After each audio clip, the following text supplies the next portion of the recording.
I used to think family meant loyalty, not perfection, not some glossy ideal, but something real, forged through shared struggles and quiet gratitude. That night at the Crestview Manor Gala, I learned how wrong I was. My name's Lucas, and at 34, I'd built a tech empire that didn't just keep me comfortable. It propped up everyone I called family. Private jets for weekend getaways, tailored suits for my Uncle Vincent, a penthouse lease for my Aunt Scarlett, all on my dime. I never minded. I thought it meant something, that it tied us together. Turns out it was just a leash they held. The gala was a spectacle, the kind of night that makes you feel untouchable. Crestview Manor sat perched above the city, its ballroom awash in amber light from chandeliers that hung like frozen fireworks. Champagne flutes clinked, silk dresses rustled, and the air buzzed with self-important chatter. At the center of it all was a long oak table, polished to a mirror shine, where my family sat, Vincent raising a toast with wine I'd paid for, Scarlett nibbling hors d'oeuvres from a catering bill I had settled. They laughed, they preened, they glowed, and I'd made it all possible. I'd stepped out to take a call, some client halfway across the world panicking about a server crash. Standard stuff for me, nothing suspicious. I paced the hall just outside the ballroom, the muffled hum of the party filtering through the heavy velvet curtains. The call wrapped up quick, and I turned to head back in. That's when I heard it. Vincent's voice, sharp and smug, cut through the noise like a blade. "Lucas is too blind to see we're bleeding him dry," he said, chuckling low. My steps froze. I pressed closer to the curtain, the fabric cool against my knuckles. Scarlett's laugh joined his, light and cruel. "He's our golden ticket, keeps writing checks like it's his duty. Honestly, I thought he'd figure it out by now, but no, he's too busy playing savior." My chest didn't sink. It tightened, like a spring coiling under pressure. I didn't move, didn't breathe too loud. Another voice piped up, my cousin Grayson, I think, muttering something about the new yacht Vincent was eyeing. More laughter, casual as a Sunday brunch. Every word landed like a brick, stacking up years of moments I'd brushed off, the private dinners I'd hosted, the loans I'd forgotten to collect, the way they'd call me generous with that little smirk. I'd thought it was love, or at least appreciation. No, I was a resource, a strategy, a fool. I could have burst in right then, flipped the table, demanded answers. My hand clenched the curtain so hard my knuckles whitened and my jaw locked tight enough to ache, but I didn't. That would have been loud, messy, emotional, too easy for them to twist. Instead, I listened a second longer, letting their mockery sharpen something inside me. They thought I was stupid, blind. That was their first mistake, and I'd make damn sure it wasn't mine. I loosened my grip, smoothed my tie, and walked back in like nothing had happened. The chatter dipped as I approached the table, heads turning my way. "Everything all right?" Scarlett asked, her smile sugar-sweet, too practiced, like she'd rehearsed it in a mirror. I slid into my seat, picking up my glass. "Just a small hiccup with a client," I said, voice even, eyes flicking over the faces around me. Vincent raised his glass, grinning. "That's our Lucas, always the fixer." The table laughed again, softer this time, oblivious to the shift in me. I nodded, letting their small talk, country club memberships, vintage watches, ski trips, wash over me like background noise. They didn't know I'd heard every word. They didn't know the mask I'd worn my whole life, nephew, provider, the good soldier, was slipping off, replaced by something harder, colder. I sipped my drink, the burn of whiskey steadying my pulse. They thought they were untouchable, sitting there in their borrowed glory. But I'd built this table, this night, this world they strutted through. And now I'd start taking it back, one quiet, calculated move at a time. The next morning hit me like a freight train, but not because I was hungover. My head was clear, sharper than it had been in years. I sat in my office, the city sprawling below my floor-to-ceiling windows, and dialed Chloe, my financial advisor. She's a shark in a pressed blazer, the kind of person who doesn't flinch when you ask for the impossible. "Freeze all shared accounts," I said, voice steady as steel. Every card, every access point, lock them down. Leave only mine active. Bird? There was a pause on her end, the kind where you can hear someone recalculating. All of them? She asked, cautious. Yes, I said. Now? She didn't argue. Done by noon, she promised, and hung up. I leaned back, staring at the skyline, waiting for the first domino to fall. It didn't take long. By 2 p.m., my phone buzzed, Vincent's name flashing across the screen. I let it ring twice before picking up. "Lucas, what the hell's going on?" he barked, his voice a mix of steel and panic. "My card got declined at the steakhouse. In front of the whole damn board. Fix it." I twirled a pen between my fingers, keeping my tone light. "That's strange. I'll look into it." He growled, "Don't play games, kid. I've got a reputation to keep." I smiled to myself. "I'll call you back," I said, and ended the call before he could argue. I didn't call back. I didn't need to. Then came Grayson. My cousin's text popped up an hour later, short and frantic. Car payment bounced. Dealer's pissed. "What's up?" I stared at it, thumb hovering over the screen, then locked my phone and set it face down. Let him sweat. He'd been in on the yacht talk, laughing right along with Vincent. They'd all assumed my wallet was bottomless, that I'd keep bailing them out forever. Now they'd learn what happens when the well runs dry, or when I turn off the tap. That week, I saw them again at a charity auction downtown. Scarlett swept in wearing an emerald gown I'd bought her last Christmas, the kind of thing that screams money, without saying a word. Vincent strutted beside her, puffing his chest, bragging to some oil tycoon about a yacht he was this close to buying. I stood a few feet away, sipping bourbon, nodding along when they glanced my way. "Lucas, you're quiet tonight," Scarlett said, her voice lilting like she was testing me. "Just taking it all in," I replied, my smile tight. She didn't push. Vincent clapped my shoulder, grinning. "That's our boy. Always working, even at a party." I let him think that. Let them both think I was still their loyal little engine, chugging along for their benefit. Inside, I was anything but. Part of me itched to call them out right there, rip into Vincent for his smug laugh, Scarlett for her fake concern. I could have made a scene, watched their faces crumple in front of the elite crowd they loved so much. But that's not how you win a war like this. You don't shout, you strike, quietly, coldly. So I stayed silent, studying them like a hunter sizing up prey. They'd mocked me, sure, but they'd also underestimated me. And that was a mistake I had turned into a weapon. By the end of the night, Vincent was back at it, clinking his glass for a toast. "To family unity," he said, voice booming, eyes glinting with that self-assured shine. The table raised their drinks, Scarlett, Grayson, a few cousins who'd ridden my coattails for years. I lifted my glass too, the crystal catching the light, but my mind was elsewhere. Enjoy it while it lasts, I thought, taking a slow sip. They didn't know the accounts were already locked, that Chloe's team had flipped the switch hours ago. They didn't know their cards were dead, their access cut, their world about to tilt. But I did. And as the auctioneer called out bids in the background, I felt the first real spark of something new. Not anger, not even revenge, but control. This was just the beginning. A week later, the tech summit rolled around, one of those glitzy events where the city's power players gather to clap for themselves. I'd been a speaker for 3 years running, and this time, I'd invited Vincent and Scarlett as my plus ones. They loved that kind of perk, rubbing elbows with CEOs, sipping rare whiskey they couldn't pronounce, all because my name got them through the door. They showed up dripping in luxury I'd funded, Vincent in a bespoke tux, Scarlett in a sapphire necklace I'd gifted her for her birthday. I watched them work the room, grinning like they owned the place. And I let them. For now. The night hummed along, small talk, clinking glasses, the usual. Then it was my turn at the podium. The spotlight hit me, warm and blinding, as I stepped up, mic in hand. The crowd hushed, a sea of tailored suits and expectant faces. Vincent and Scarlett sat near the front, smirking, like proud parents. I cleared my throat, smiled, and started simple.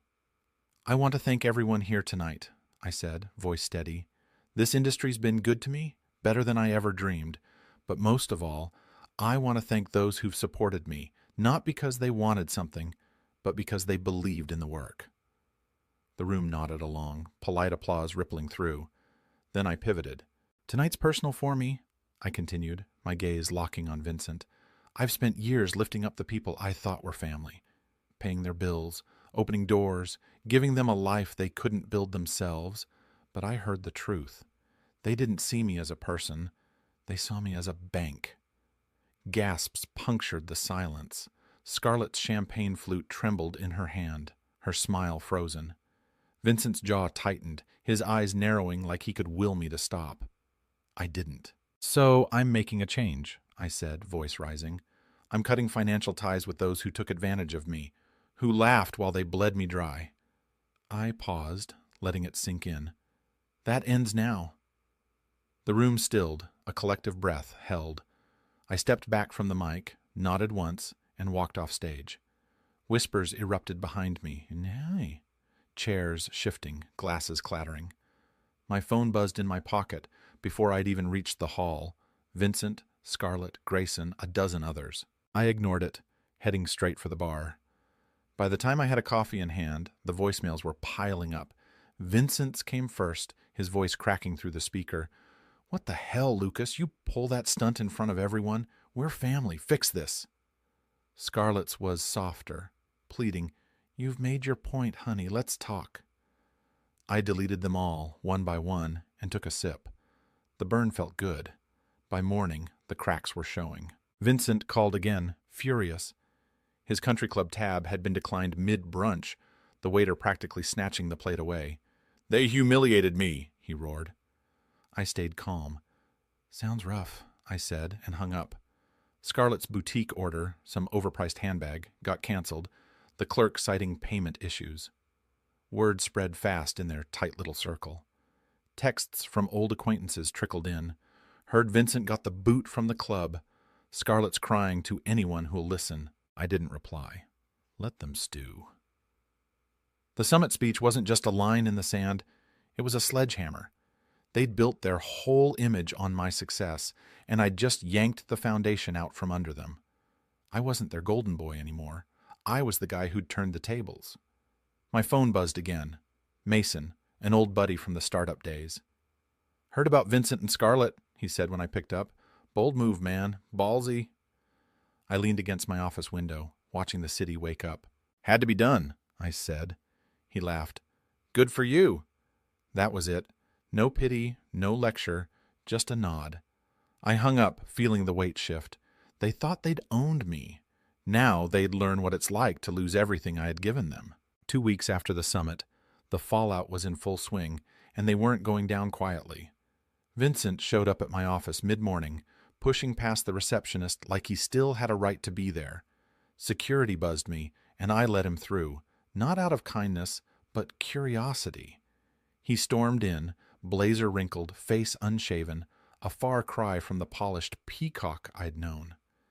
This isn't funny, Lucas, he snapped, planting his hands on my desk. Scarlett can't sleep. I lost a deal because the bank's stonewalling me. Our whole life's falling apart. I leaned back in my chair, arms crossed. Sounds rough, I said, voice flat. He glared, eyes wild. We're family. Help us. You've made your point. I let the silence stretch, watching him squirm.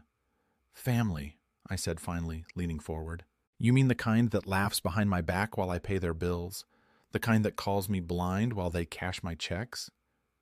His mouth opened, then shut, jaw clenching hard. We messed up, he muttered, voice scratchy. But you've humiliated us. Media's sniffing around. The club's blacklisted me. Just give us something. Anything.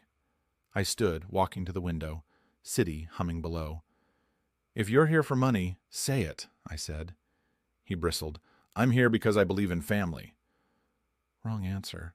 Get out, I said, turning to face him. His fists balled up, anger flaring. You'll regret this. I met his stare. No, you will. He stormed out, door slamming behind him. Scarlett tried next, showing up unannounced the following day. My assistant hesitated at the door, but I waved her in. She looked like a ghost of herself. No makeup, hair scraped back, hands trembling as she sat across from me. "We've lost the condo," she whispered, eyes down. "The cars, the staff, everything. I don't know what to do."